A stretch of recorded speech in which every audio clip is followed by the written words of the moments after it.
Saudara-saudara yang kekasih dalam Tuhan, saya akan membacakan firman Tuhan di tengah-tengah kebaktian, kebangunan rohani kita pada malam hari ini. Yang saya akan bacakan dari Keluaran pasal yang ke-18. Saya mulai ayat 17 sampai dengan ayat 27, 10 ayat. Karena sangat panjang, mohon saudara-saudara sekalian boleh bersabar mengikutinya ayat demi ayat. Tetapi mertua Musa menjawabnya, "Tidak baik seperti yang kau lakukan itu. Engkau akan menjadi sangat lelah, baik engkau, baik bangsa yang beserta engkau ini. Sebab pekerjaan ini terlalu berat bagimu. Takkan sanggup engkau melakukannya seorang diri saja. Jadi sekarang dengarkanlah perkataanku. Aku akan memberi nasihat kepadamu, dan Allah akan menyertai engkau. Adapun engkau,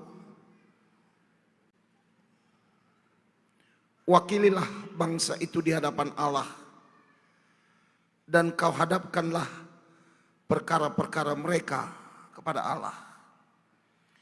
Kemudian haruslah engkau mengajarkan kepada mereka ketetapan-ketetapan dan keputusan-keputusan, dan memberitahu kepada mereka jalan yang harus dijalani dan pekerjaan yang harus dilakukan.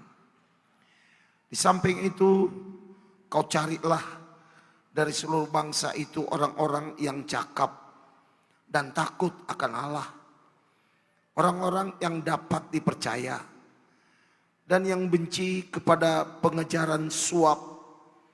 Tempatkanlah mereka itu di antara bangsa itu menjadi pemimpin 1.000 orang, pemimpin 100 orang, pemimpin 50 orang, dan pemimpin 10 orang.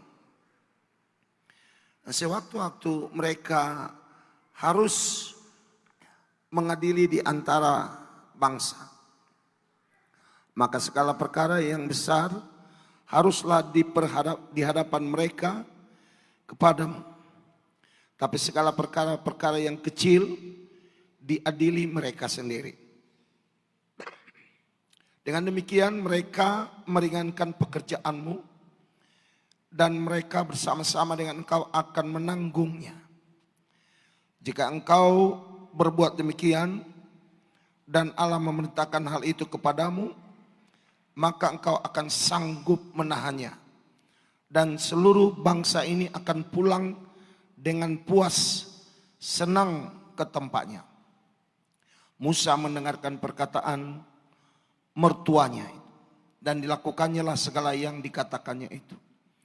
Dari seluruh orang Israel, Musa memilih orang-orang cakap dan mengangkat mereka menjadi kepala atas bangsa itu, menjadi pemimpin 1.000 orang, pemimpin 100 orang, pemimpin 50 orang, dan pemimpin 10 orang. Mereka ini mengadili di antara bangsa itu sewaktu-waktu. Perkara-perkara yang sukar dihadapkan mereka kepada Musa, tetapi perkara-perkara yang kecil diadili mereka sendiri. Kemudian Musa membiarkan mertuanya itu pergi, dan ia pulang ke negerinya. Dan saya mohon saudara boleh bersabar untuk mengikuti sebuah jalinan perkataan yang telah mengubah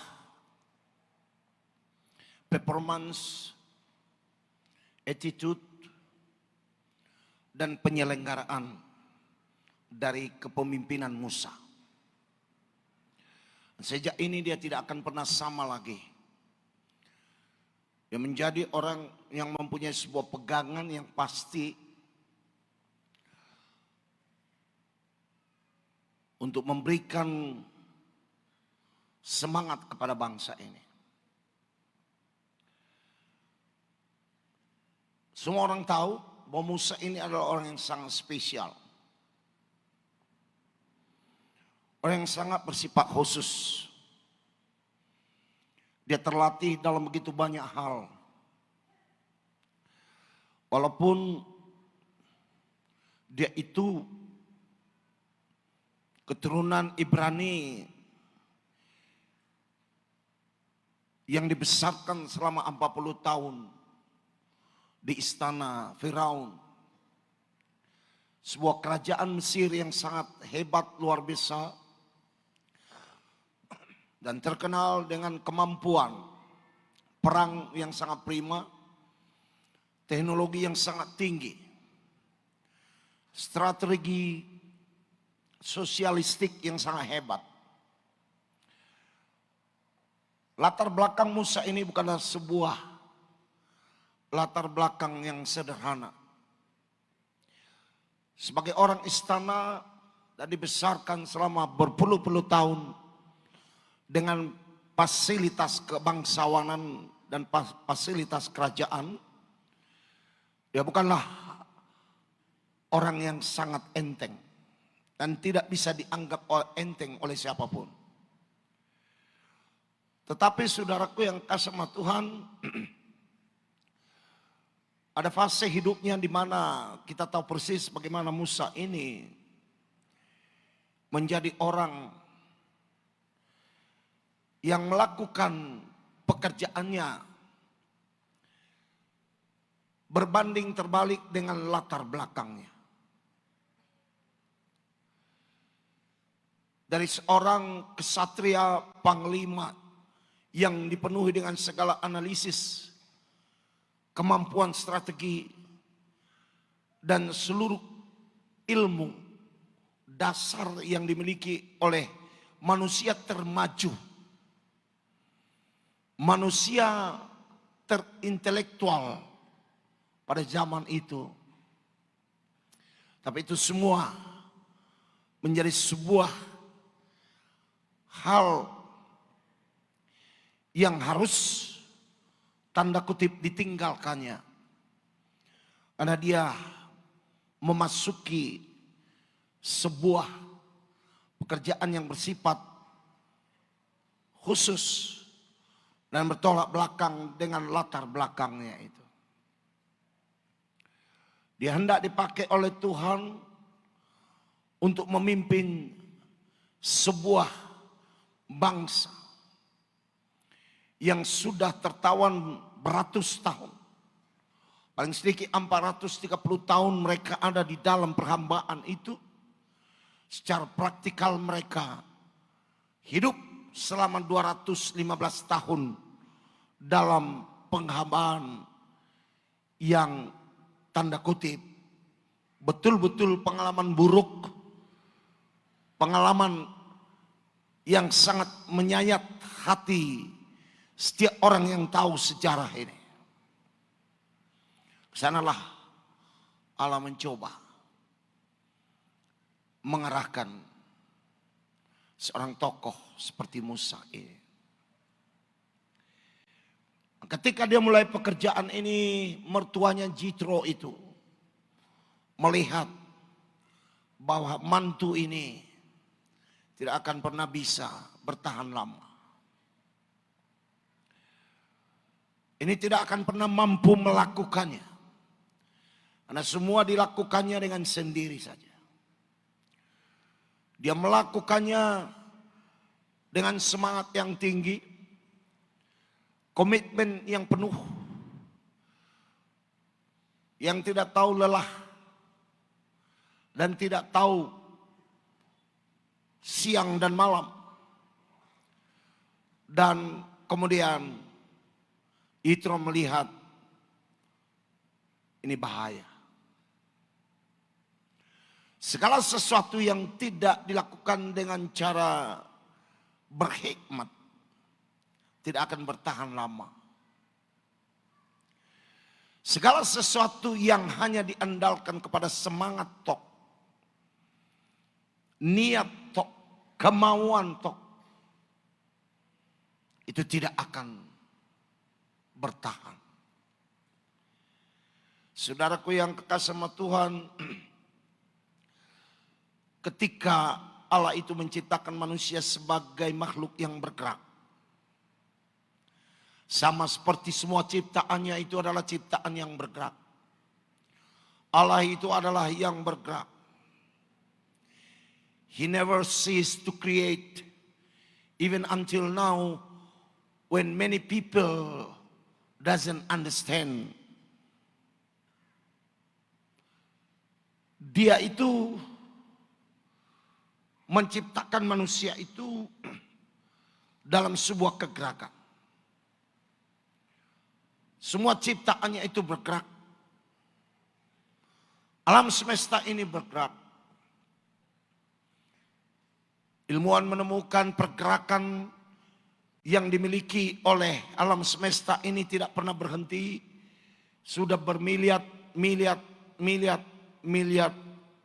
tahun. Tidak pernah berhenti.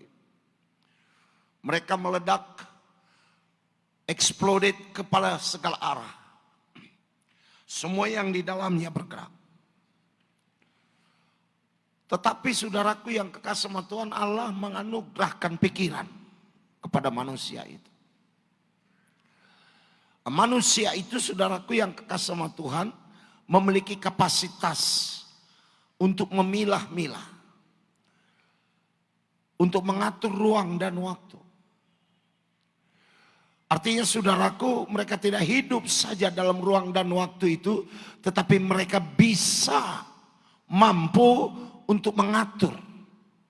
They know how to manage the time and space for the benefit of their life. Mereka tahu bagaimana menstimulasi, bahkan mungkin memanipulasi dari ruang dan waktu itu untuk kebaikan hidupnya. Allah memberikan itu, saudara. Zaman ini membuktikan hal itu. Bahwa tidak akan ada hal yang akan membatasi kemampuan manusia itu kecuali Allah sendiri, Sang Pencipta itu. Saudaraku yang kekasih sama Tuhan, dan akselerasi pergerakannya itu saudaraku semakin cepat dan semakin cepat dan semakin cepat. Dari zaman batu kepada zaman perunggu itu puluhan ribu, kalau bukan ratusan ribu tahun. Dari zaman batu saudaraku yang kekasih sama Tuhan kepada zaman peradaban pertanian itu juga ribuan tahun. Dari pertanian kepada industri saudaraku yang kekasih sama Tuhan, setelah ditemukannya mesin uap itu juga ribuan tahun. Dari mesin uap kepada zaman kita sekarang, revolusi industri 1.0, 2.0, 3.0, 4.0, dan sekarang kita masuk kepada mungkin awal 5.0, itu tidak dibatasi oleh ribuan tahun. Antara TV hitam kepada TV berwarna itu ratusan tahun. Antara TV berwarna dengan TV sederhana kepada TV warna yang lain, dari tabung kepada flat, dari flat kepada LG, dan kepada semua sistem yang ada sekarang, saudaraku, itu hanya beberapa tahun. Otak manusia itu bergerak. Kemampuan manusia itu bergerak. Dia akan bersirkulasi, memutar sedemikian rupa, dan tidak ada yang bisa menghentikan. Yang ada adalah kekhawatiran. Kenapa? Karena ilmu pengetahuan itu tidak ada tujuannya. Ya hanya bergerak saja. Dia tidak mempunyai tujuan. Dia tidak mempunyai destinasi. Dia hanya bergerak. Dia memulai dari satu level kepada level yang lain. Dari satu strata kepada strata yang lain. Daripada satu dimensi kepada dimensi yang lain. Dia akan bergerak terus menerus. Dan tidak tahu kemana arahnya ini. Sehingga ilmuwan sendiri khawatir bahwa manusia akan mati dengan ilmunya itu.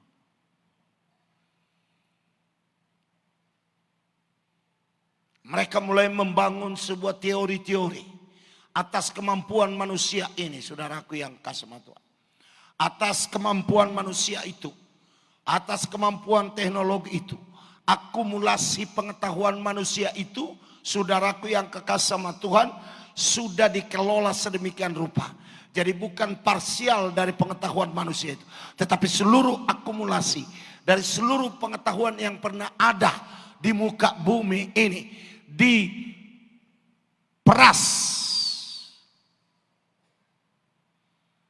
kepada sebuah benda tak bernyawa, tetapi telah diagungkan dan dimuliakan oleh manusia itu, yaitu komputer. Mereka berpikir itu tidak akan pernah hilang lagi. Nah, saudaraku yang kekasih sama Tuhan, Musa itu dipilih oleh Tuhan bukan hanya bergerak saja, tapi dia bergerak dari satu arah kepada arah yang lain. Ada sebuah destinasi yang harus digapai.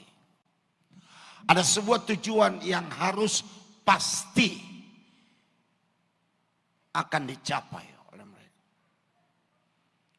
Perbedaannya saudaraku yang kasih sama Tuhan, sama-sama bergerak, tetapi yang satu tidak punya destinasi, tetapi yang satu mempunyai destinasi yang khusus. Musa menjadi simbol dari pergerakan itu, saudaraku yang kekasih sama Tuhan. Dia menjadi orang yang terlibat dari pergerakan itu. Saudaraku yang kekasih sama Tuhan, pergerakan itu harus terjadi dari Mesir sampai ke Tanah Kanaan. Tanah Kanaan seperti saya sering katakan tidak akan pernah dipindahkan ke Tanah Mesir. Tanah Kanaan adalah sebuah destinasi. Tanah Kanaan adalah sebuah tujuan. Tanah Kanaan adalah sebuah penggapaian. Tanah Kanaan adalah the end of your life.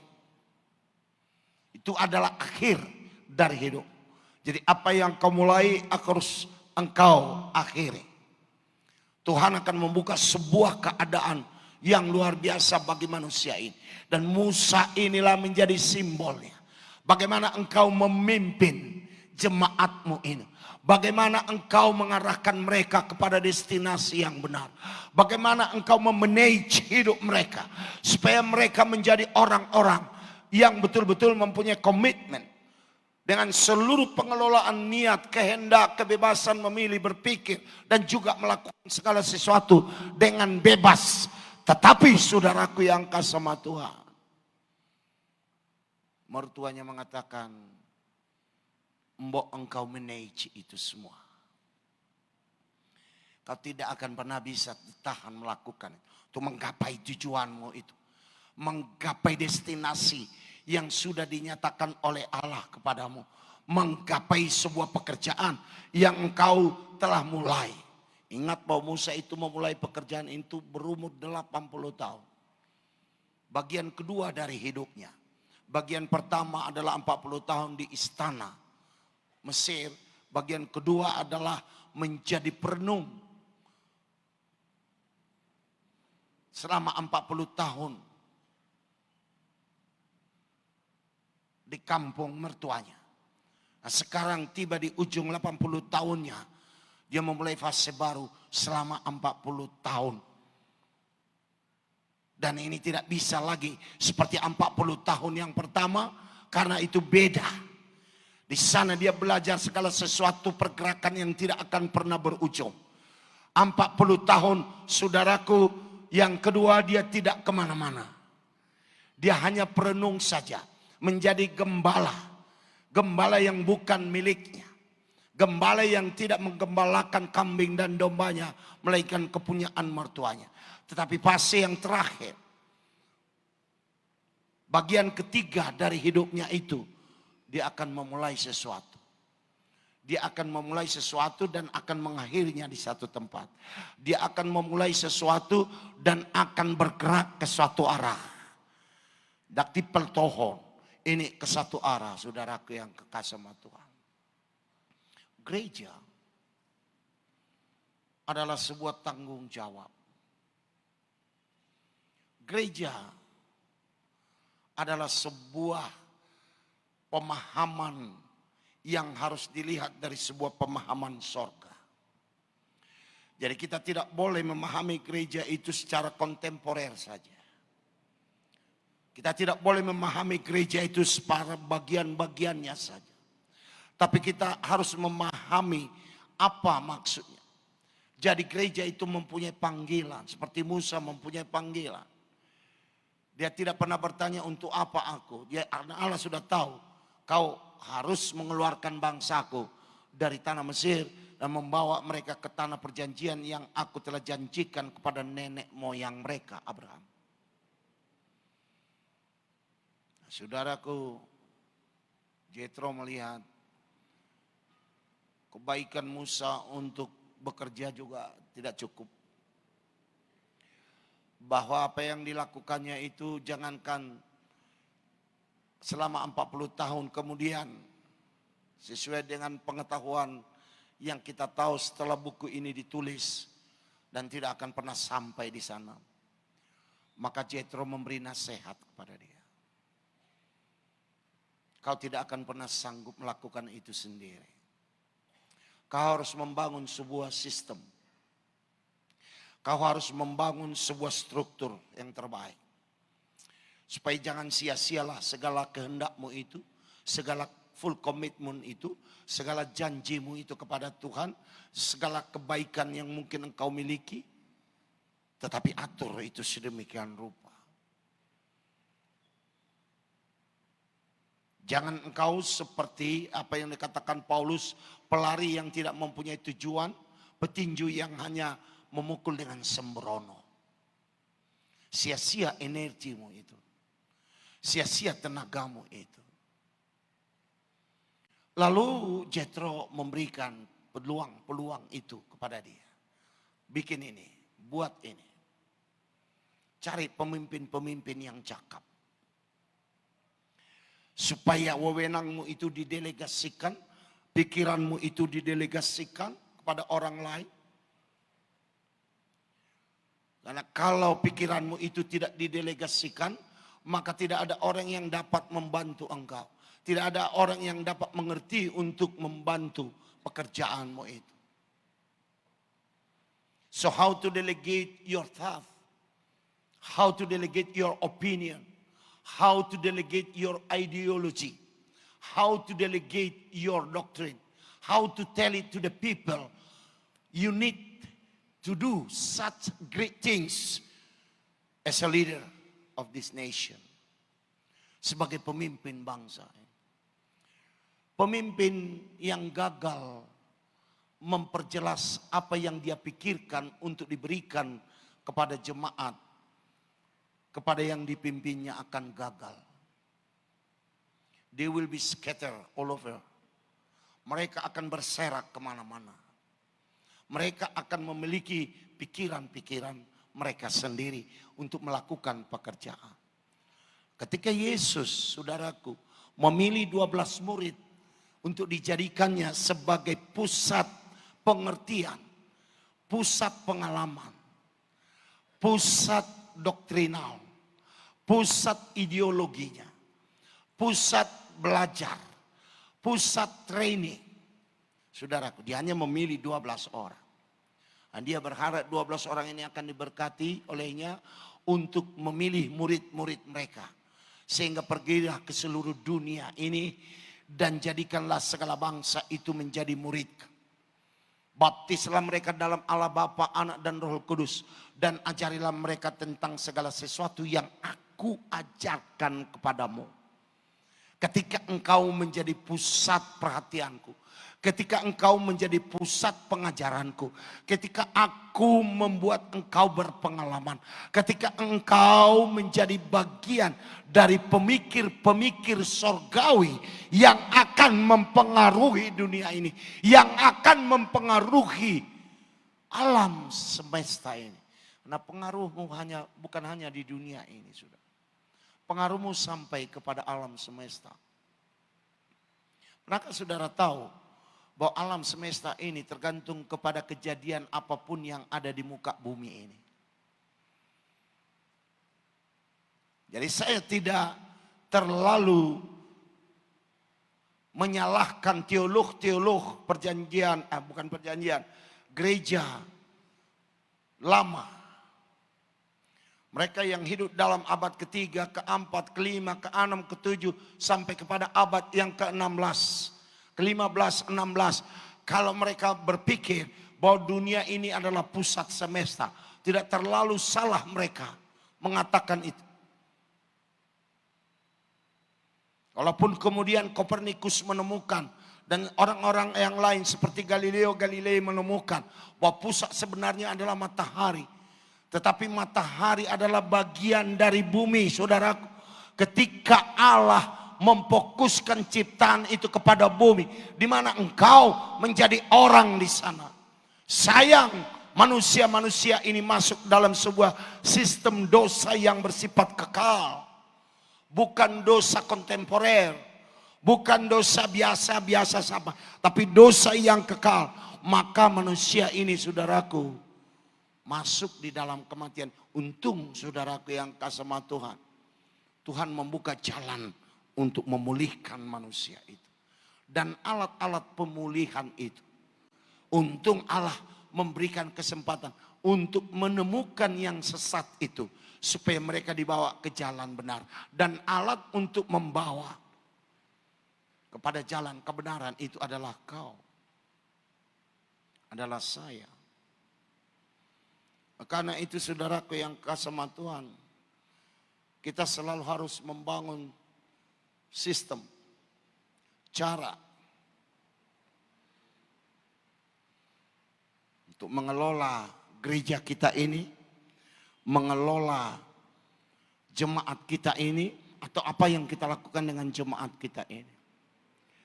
Dan dikatakan di sini saudaraku, jadi sekarang dengarkanlah perkataanku.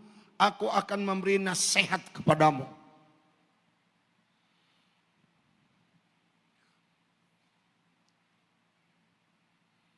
Dosa yang paling besar, atau salah satu dari yang besar pada akhir zaman, kata Rasul Paulus, adalah dosa yang menyampingkan nasihat.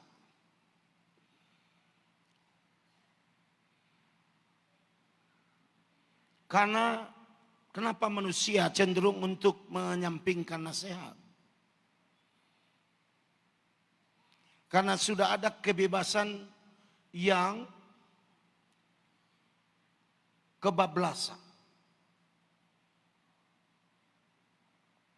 Misuse freedom, kata Rasul Paulus. Orang yang menyalahgunakan kemerdekaan itu, tidak perlu nasihat.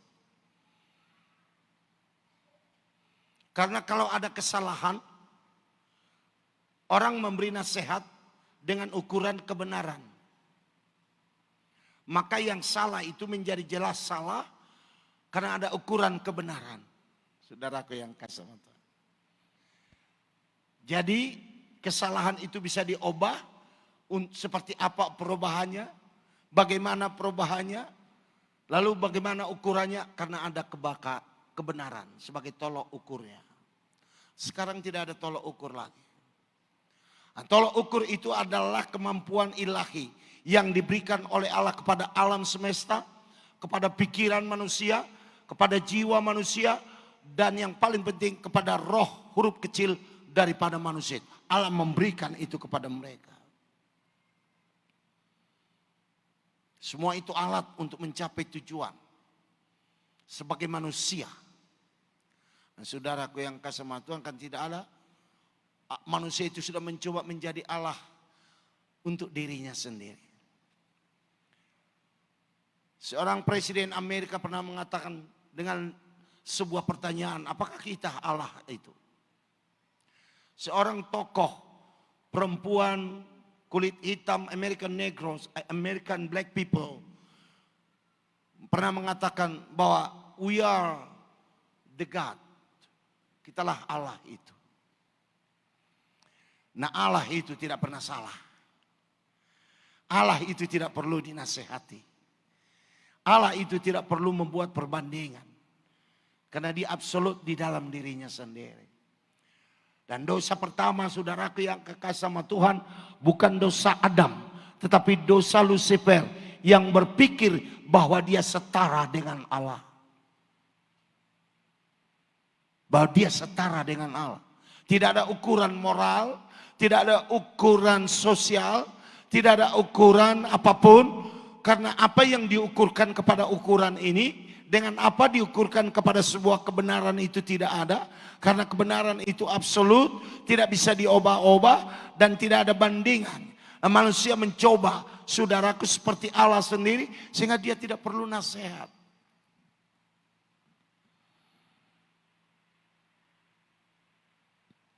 Paulus mengatakan, siapakah yang akan naik ke sorga dan memberi nasihat kepada Allah? Nah, ada. Dan karakteristik ini diambil alih oleh manusia. Aku menasihati kau. Gereja yang tidak pernah mau menerima nasihat, secara tidak langsung dia mengangkat derajatnya, saudaraku, sebanding dengan Allah. Siapa sih Jitro? Jitro itu hanyalah seorang gembala. Seorang imam kecil dari sebuah komunitas yang sangat kecil. Tetapi dia punya hikmat.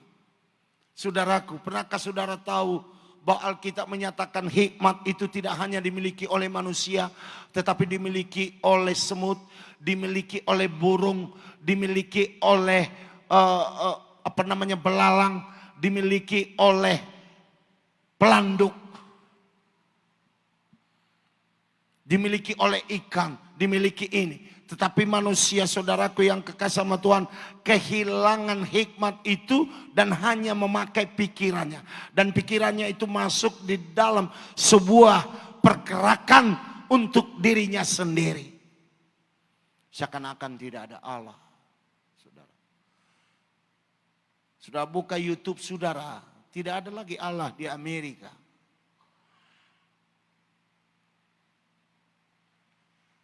Sudah buka YouTube saudara, sudah akan melihat tidak ada lagi Allah di Eropa. Karena mereka menjadi Allah untuk diri mereka sendiri.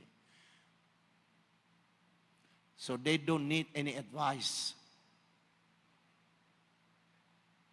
Mereka hanya memerlukan pergerakan sesuka hatinya. Pergerakan yang terus membuat mereka bergerak sehingga satu kali kelak mereka akan jim. Mereka akan hancur sendiri oleh pergerakan itu, saudaraku yang kasih sama Tuhan.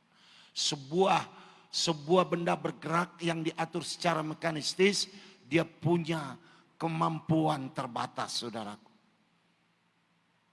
Ya, satu kali akan aus dan akan berantakan. Oleh karena itu, mau dinasehati. Mau belajar. Belajar adalah sebuah sistem nasihat yang membuat kita produktif. Saudaraku yang kekasih sama Tuhan. Karena itu saudaraku, firman Tuhan ini mengatakan kau tidak boleh lakukan itu sendiri. Cari pemimpin yang cakap. Yang akan memimpin 1000 orang. Yang akan memimpin 100 orang, yang akan memimpin 50 orang, dan yang akan memimpin 10 orang. Sesuai dengan kapasitasnya.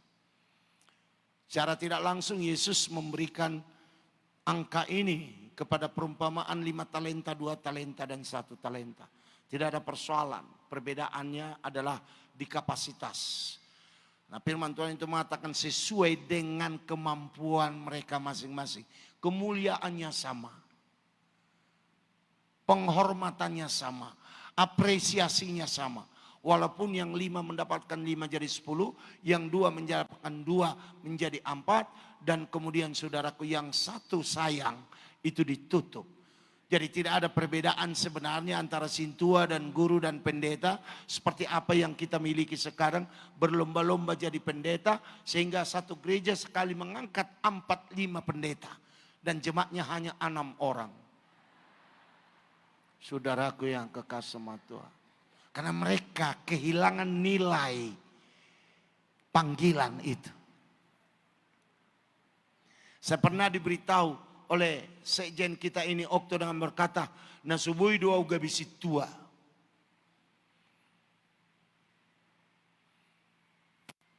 Jadi kau harus bangun sistem supaya kau jangan lelah. Orang yang cakap, orang yang mampu, orang yang sanggup. Dan tidak mudah untuk mendapatkan orang-orang itu. Dan bukan sekedar hanya orang yang mau, tetapi mereka orang yang tahu melakukannya segala sesuatu. Dak cukup benuai kolak khotbah mengenai para unisinoak. Hola para unisinoak, hola para unisinoak. Aha pe ayakmu ikotong lau tu si. Jadi ayatnya bisa berbeda-beda, keterangannya sama saja, itu saja. Gereja seperti itu tidak akan pernah bisa bergerak secara teratur. Kalau kau ingin mengangkat sintua di gerejamu, angkatlah yang cakap.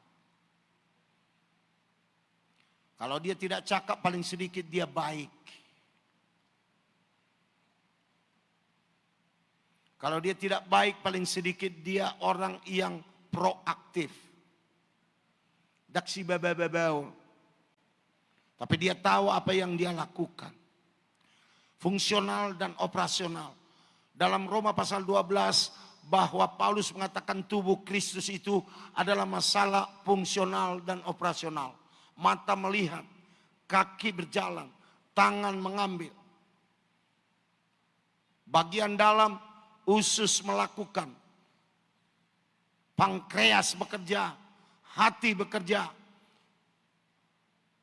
memproduksi yang memang sudah ditetapkan untuk dia diproduksi, mengalirkannya kepada empedu dan empedu mengalirkannya ke usus 12 jari dan mencoba untuk menetralisir racun-racun yang sadar atau tidak sadar dimakan oleh manusia itu sendiri. Sebuah sistem fungsional dan operasional yang dilakukan oleh Tuhan dalam tubuh kita. Dan Paulus mengatakan bahwa tubuh Kristus itu bekerja seperti itu.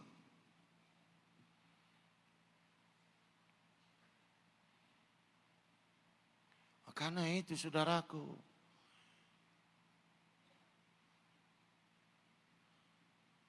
Okto pernah berkata kepada saya akan mencoba mencari orang-orang muda untuk bekerja di Gereja Pentakosta Indonesia ini.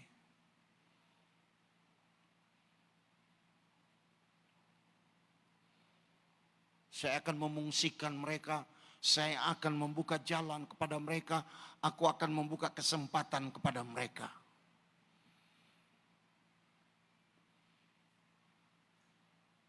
Karena kita bukan hanya bekerja untuk bekerja. Kita tidak hanya membuat program untuk program. Tetapi kita melakukan itu semua demi destinasi, demi tujuan, demi hasil, demi produktivitas. Nah, saya tidak berkata zenit, batas-batas produktivitas yang selalu ditembus oleh manusia itu. Tapi saya berkata fungsional dan operasional. Apa saja yang secara maksimal bisa dilakukan oleh mata melihat dengan jelas. Saudaraku yang kasih sama Tuhan, karena Mertuanya ini mengatakan, kau tidak akan pernah sanggup. Kau tidak akan pernah lelah. Karena engkau akan lelah. Kalau lelah, saudaraku yang kasih sama Tuhan, sudah tidak akan produktif lagi. Engkau tidak akan menjadi top producer dalam hidupmu. Walaupun engkau mempunyai kemauan, kehendak, fasilitas dan lain sebagainya. Mesin yang rusak akan menghasilkan produksi yang rusak. Tubuh yang sehat tidak akan pernah bergerak secara, tubuh yang tidak sehat tidak akan pernah bergerak secara maksimal. Saya sadari tubuh saya tidak sehat lagi. 2 kali saya operasi besar, itu berdampak kepada organisme saya. Metabolisme saya terganggu. Saya operasi pankreas, saudaraku yang kasih sama Tuhan. Dan sepanjang Medical Asian Magazine yang diterbitkan oleh Singapura, terutama oleh Departemen Cancernya, saya baru adalah salah satu orang yang terlama hidup setelah operasi sejenis itu. Karena tidak ada, hanya 6 tahun yang paling lama hidup di Singapura seperti saya. Dan saya sudah 11 tahun lebih. Tapi saya sadar bahwa tubuh saya tidak sesempurna saya dulu. Itu sebabnya saya memerlukan penolong. Kok ketawa sih?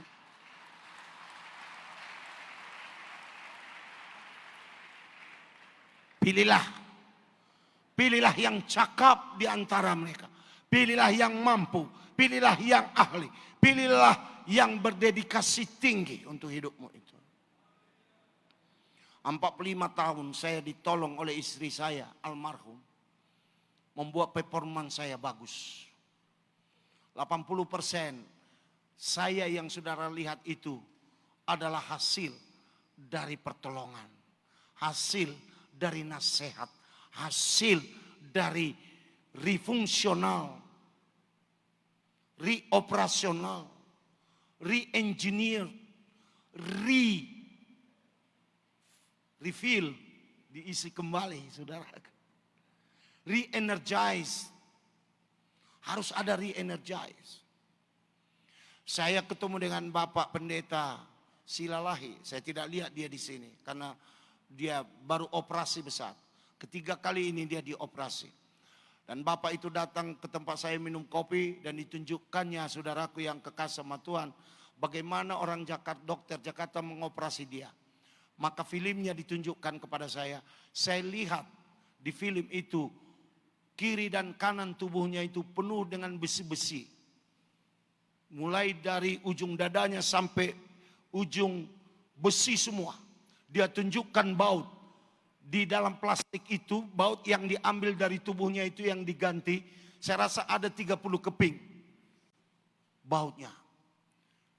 Jadi saya bilang sama dia, bah, ngasong masin ni mobil puang daging mon di bagasan iku. Aina mamang, tinggal mabay kanal pot na nama katanya.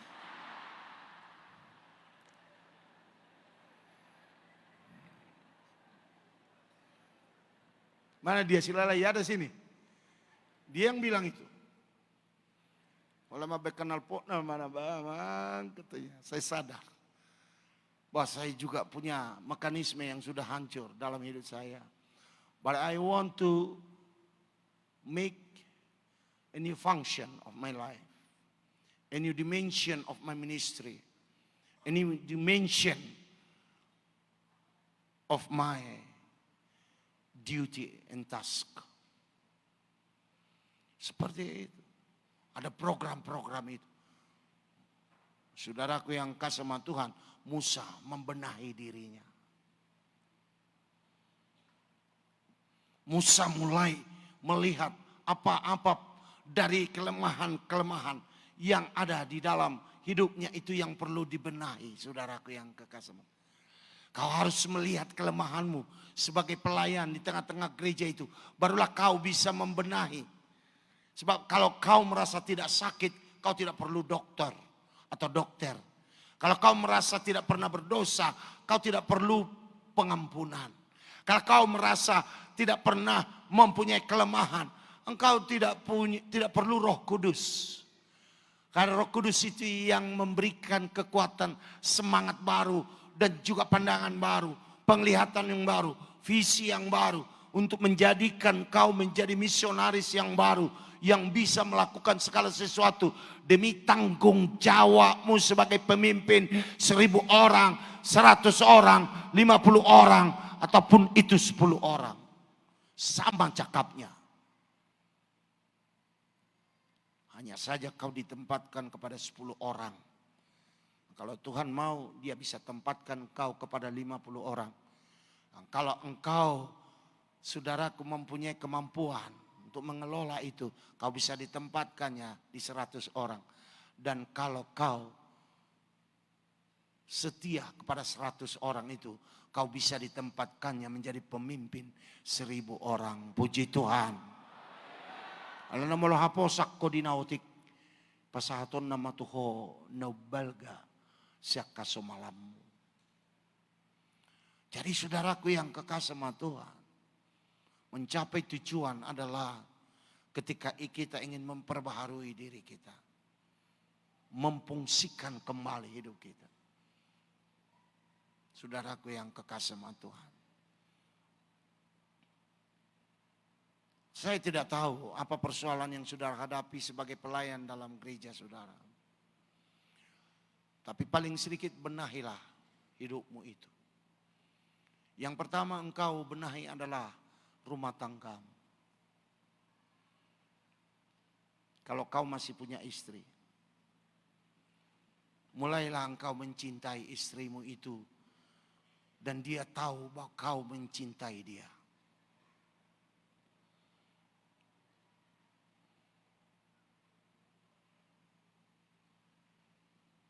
Mulailah engkau mengasihi dia dengan luar biasa. Para istri mulailah mengasihi, menolong, membantu, mengajar, mengayomi.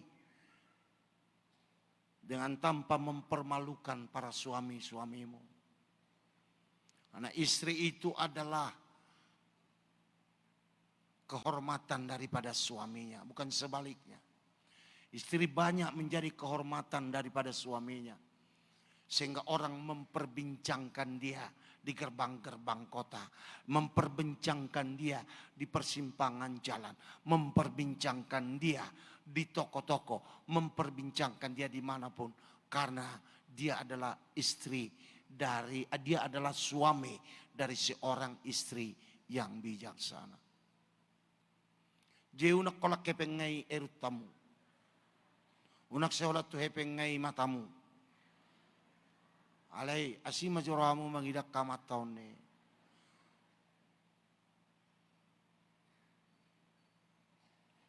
Saya pernah saudaraku yang kasih sama Tuhan berantem sama almarhum. Dan saya mencoba untuk pergi ke tebing tinggi untuk melayani. Di Bajalingge saya sadar saya tidak akan pernah bisa khotbah lagi. Apa yang mau saya khotbahkan nanti di tebing? Karena saya tinggalkan istri saya dengan kemarahan saya. Aurwah. Di Bajalingge saya putar balik. Saudaraku. Dan ketika saya putar balik, saya sampai di rumah, istri saya bilang, "Bah, ai bahasa mulak kok. Ini dah dok tinggal. Gabi otomatis adong gabus sanguluan. Dan gak usah matean, ale gak usah nguluan. Adok tinggal. Aura tinggal. Daung adong kok pura-pura masuk kau tu kamar, tu katorhu. Keluar rasa nih. Nggak dapat be, enggak. Lama jodaniku. Barulah saya berkhotbah berapi-api di tebing tinggi. Ale yang koroi mana? Emar gua robi gua tuhon. Mulai na tuh kala parah dope. Jirahasia ni perngulu sabutul ada kolat diam. Do isuamim, do di stream di anak komu. Tetapi saudaraku yang kasih Tuhan, dalam dirimu itu sendiri. Bagaimana engkau mengatur, memanage, self-management. How you manage your own self. To be a better people, to be a better one. To be produser yang paling luar biasa. Saudaraku yang kekasih sama Tuhan, jangan pernah mencoba untuk bekerja sendiri, karena engkau tidak akan pernah tahan. Jangan pernah mencoba untuk melakukan sendiri, karena engkau tidak akan pernah mampu. Okto mengatakan kepada saya, satu hari ini saja sudah 3 kali. Karena dia saya utus untuk dengan sekretaris, wakil sekretaris 1 dan wakil sekretaris 2, Pak Tarigan, untuk mencoba menyelesaikan masalah-masalah yang ada di GPI yang sudah lama atau yang harus diselesaikan. Atau hari dang merping, bahasa dang merpungu honiku, manobo jatuhku katanya. Aku harus tidur dan aku harus istirahat. Dia hidup mana-mana sugut. Ay baru ibekko menghadapi 45 tahun ini. Auto luari dope ngeneng mati wilala. Isu dodong amu tikisek jekko mangaturaktur songonon. Oh enggak ada, saya aja. Tapi saya delegasikan wewenang itu kepada orang-orang lain yang mampu, yang cakap. Ya, saya delegasikan itu kepada orang-orang yang luar biasa. Dulu kalau saya memilih koordinator tidak sembarangan saya pilih. Ya, miskin tetapi dia orang yang bijaksana. Tidak sekolah tetapi dia mempunyai pengaruh. Saya pasti cari satu kelebihannya. Menjadi pemimpin itu harus ada kelebihan secara khusus. Menjadi seorang hidup, kau tidak perlu mengetahui semua, but you are special on one part of your life. Ikon ahli doho paling sedikit di sada bidang sebagai pemimpin. Asa boy ho secara spesialis menyelesaikan angka persoalan-persoalan. Untuk menyelesaikan persoalan-persoalan umum mungkin perlu do halak mengurupi ho, madongani ho. Saudaraku, jadi jangan pilih sintua hanya karena dia anakmu saja. Hanya karena dia tondongmu saja. Anakmu tidak masalah itu kalau dia mampu, kalau dia jago, kalau dia hebat. Nah ada masalah itu. Ada saya pilih itu ho. Unak pilih si tua berbeda. Ya. Alana mulai mana siap perbedau si tua dope. Sudah akan tahu dia akan menjadi ahli pada waktu dia menjadi guru. Dan dia akan menjadi dosen pada waktu dia pendeta, dosen perbeda, mengatur, tahu apa yang dilakukannya, saudaraku yang kasih.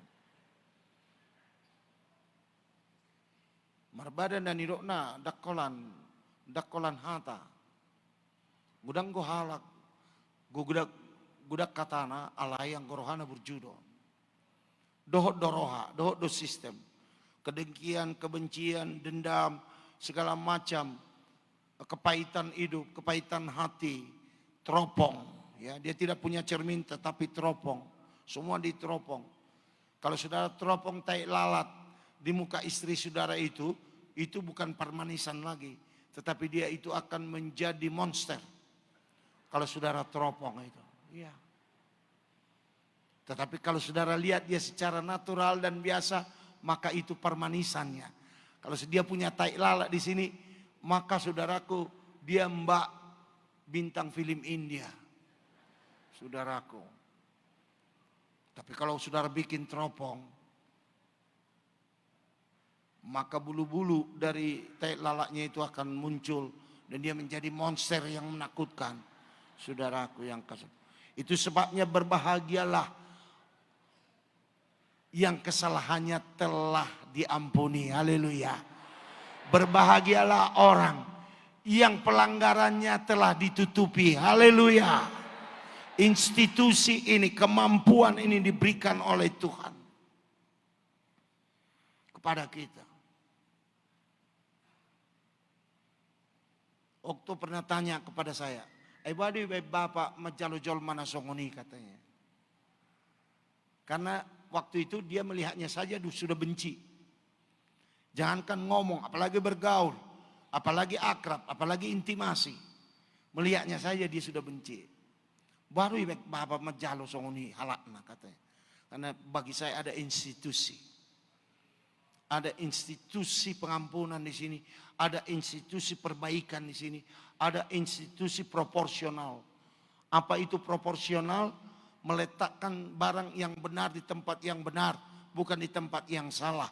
Menempatkan, membuat sebuah kejadian yang benar pada waktu yang benar, bukan kejadian yang salah di tempat yang benar atau kejadian yang benar di tempat yang salah.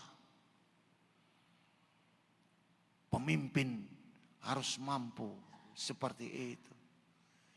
Barulah kita mempunyai keputusan yang baik. Untuk berbuat baik, berbuat sesuatu yang luar biasa. Jadikan hidupmu itu berharga sepanjang kau masih bisa. Saya tidak tahu berapa lama lagi usia saya. Mungkin besok saya mati, setahun lagi, 2 tahun lagi. Saya nggak tahu. Tapi saya tidak akan terikat kepada itu. Saya akan terikat apa yang bisa saya kerjakan hari ini. Haleluya. What you can do today, that's the most important thing for you. Apa yang bisa kau lakukan hari ini, itulah yang terpenting bagimu. Apa yang bisa saya lakukan besok, apa yang bisa saya lakukan lusa. Tetapi besok dan lusa itu menunggu. Yang bisa saya lakukan adalah hari ini. Berbagai rasa, berbagi cinta, berbagai kebaikan, berbagai penghormatan, berbagai hospitalitas, berbagai politeness, berbagai apa saja yang bisa kau bagikan kepada orang lain. Kalau saya bertemu dengan cucu saya berbagai cinta dan kasih kepada dia, kepada mereka. Tidak ada cucu saya yang lari dari saya. Malah cucu saya harus tidur bersama dengan saya. Minta baju, dia datang pada saya. Bahkan sampai mencebok pun saya disuruhnya mencebok dia. Panggil mamamu, saya bilang. Enggak, opung aja katanya. Kan mungkin mamanya dicebok juga, tetapi sambil dicubit. Ya, mungkin saja. Tapi saya tidak. Saya cebok dia bagus-bagus, bikin celananya dan mulai tidur. Main-main saudaraku, yang kesannya tetap engkau hadir di situ. Dia suka hadiratmu itu. Kalau saya pergi di Jakarta 3 kali 1 hari, Daniel akan menelepon saya. Kapan opung pulang? Kapan opung pulang? Dia butuh hadirat saya. Unangga bilas rohani inatam dohot akan akom wala so ijabuho. Puji Tuhan. Haleluya. Dok may sinonimaubi. Nah. They need your presence. Ada hadiratmu di sana. Bukan kesan saja, tetapi hadirat. Ketika kita memiliki hadirat Allah, dia di sorga, tapi hadiratnya ada di sini. The presence of God is here. Hadirat Allah itu ada. Setiap saya kebaktian, jalan Pangaribuan, saya selalu katakan kepada mereka, saya berusaha untuk menikmati hadirat Allah. Walaupun itu tidak harus seserius apa, tetapi sepanjang saya di gereja itu, pujian apapun, kalau saya hayati, saya menangis. Lagu apapun yang saya angkat ke sorga itu, saya menangis, saya gembira, saya sukacita. Saudaraku yang kasih sama Tuhan, berubahlah. Perbaikilah semua pelayananmu itu. Lihatlah apa-apa saja yang perlu kau hindari. Apa-apa saja yang perlu kau bentuk. Apa-apa saja. How to reform.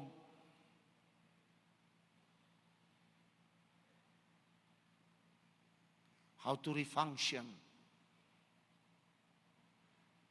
your element. Semua elemen-elemen yang tidak berfungsi selama ini. elemen doa, elemen puasa, elemen memberi, elemen menerima, elemen mengampuni, elemen apapun yang sudah hilang dari hidup pelayananmu itu, kembalikan itu. Haleluya. Haleluya. Maka jemaatmu akan merasakan perubahan. Orang yang sama kemarin dulu, tetapi akan menjadi the new present of the living God expressed by your ministry. Dinyatakan melalui pelayananmu itu. Saya tidak katakan engkau menjadi pengkhotbah internasional, tidak. Mulailah dari istrimu, mulailah dari anak-anakmu, mulailah orang-orang yang engkau kenal, yang dekat engkau, yang satu rumah dengan engkau, yang ada di bawah atap rumahmu. Dan masuklah kau kepada orang lain dan mulailah mempraktekkan itu kepada mereka. Sehingga orang lain, saudaraku, rindu melihat pelayananmu. Rindu melihat kebaikanmu. Rindu mendengar doamu. Dia rindu mencari, di manakah aku akan mencari seperti ini? Di manakah akan ku dapat seperti ini? Because the people will come from distance in order to get closer to you. Firman Tuhan mengatakan, dari segala penjuru mereka akan datang. Dari segala daerah mereka akan datang. Mereka akan berjalan kaki, menyeberangi lautan, berjalan mengembara, memusafir supaya mereka sampai kepada istana Sulaiman, mencari hikmat yang mereka dengar itu, saudaraku. Karena itu kalau kau ingin gereja ini lebih maju lagi, maka yang berubah bukan bangunannya, tetapi pelayanan kita. Haleluya. Haleluya. Dan saudara bisa, saya bisa. Ya, mungkin saya akan masuk dalam sebuah ruang dan waktu degradasi karena umur saya. Tapi apa yang saya harus lakukan? How can I stand? Bagaimana saya bertahan? How can I stay? Paling sedikit tidak mundur ke belakang, tetapi bertahan untuk bisa satu kali kelak diantar oleh Tuhan kepada yang lebih baik. Karena perjalanan ini berat, saudaraku. Kata firman Tuhan ini, berat itu tidak bisa kau lakukan sendiri. Itu sebabnya, saudaraku, kita bersama-sama dalam doa, bersama-sama dalam pekerjaan. Ada keputusan yang sudah kita lakukan pada sore hari tadi. Dan besok itu akan dibacakan. Bawa itu ke rumahmu. Doakan itu. Lakukan itu. Dengan bangga engkau akan memenuhi semua keputusan-keputusan itu. Karena Tuhan akan memberi kuat kepada engkau. Karena Tuhan akan menjaga langkahmu. Tuhan akan menjaga hidupmu. Dan Tuhan akan membuka tingkap di langit untuk mencurahkan segala bantuan dan segala pertolongan kepada engkau. Demi engkau bisa menyelesaikan semua tugas-tugasmu. Dan juga mengambil bagian dalam setiap keputusan sinode kita. Unak Paula Soidei dan zaman Nabi. Tetapi kau lihat, saya mengambil sesuatu dari keputusan ini untuk diri saya. Saya ambil 10 biji, saya ambil 2 biji, saya ambil 1 biji, saya ambil 100 biji, saya ambil 200 biji. Tetapi I have my portion and I like my portion. Saya ingin porsi saya ingin bagian saya dan suka dengan bagian saya. Karena itu hamba-hamba Tuhan, tidak sia-sia kedatanganmu ke sinode ini. Karena pulangnya kau dari sini, kau akan menjadi orang yang baru. Orang yang mempunyai energi baru. Orang yang mempunyai kehendak baru. Orang yang mempunyai pandangan baru. Matamu akan melihat apa yang bisa dilihat oleh Tuhan. Kakimu akan berjalan dengan apa yang digapai oleh Tuhan. Engkau akan berdiri di atas mana Tuhan telah berdiri.